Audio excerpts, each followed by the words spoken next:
The 16th presidential election 2022 has concluded with the declaration of result.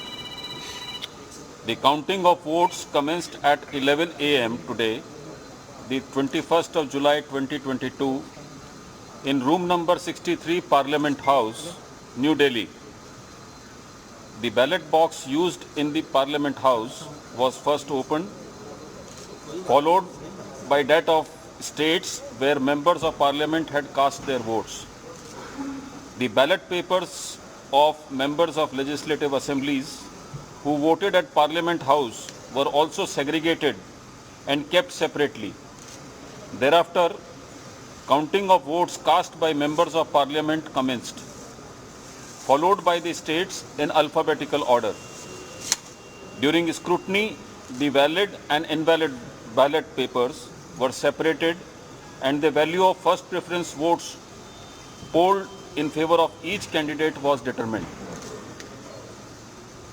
4754 votes were polled, out of which 4701 were valid and 53 were invalid.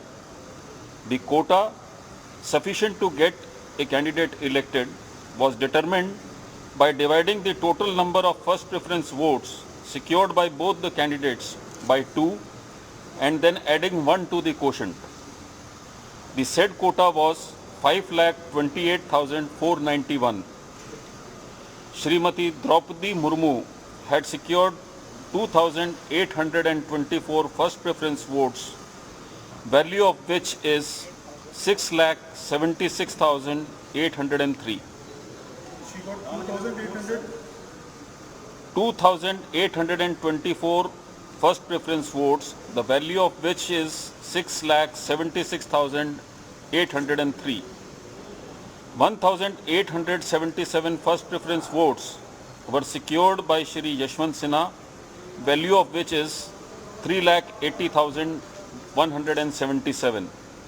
As the first preference vote secured by Srimati Draupadi Murmu was greater than the requisite quota, I, in my capacity as returning officer, declared that Srimati Draupadi Murmu has been duly elected to the office of the President of India.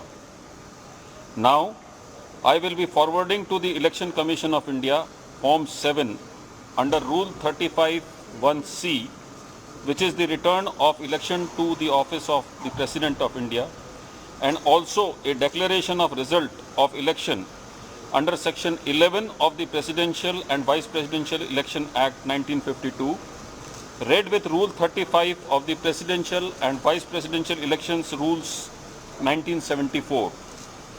Election Commission of India would then prepare the certificate of election of Shri Draupadi Murmu as the President of India, jointly signed by Honorable Chief Election Commissioner of India Shri Rajiv Kumar and Honorable Election Commissioner Shri Anup Chandra Pandey. Overall, the 16th presidential election was conducted in a free, fair and orderly manner in Parliament House and across all state capitals in the country. I would also like to take this opportunity to thank the candidates and their authorized representatives for their cooperation, which facilitated early completion of the proceedings. I would also like to convey my humble congratulations to Srimati Draupadi Murmu, the President-elect. Thank you.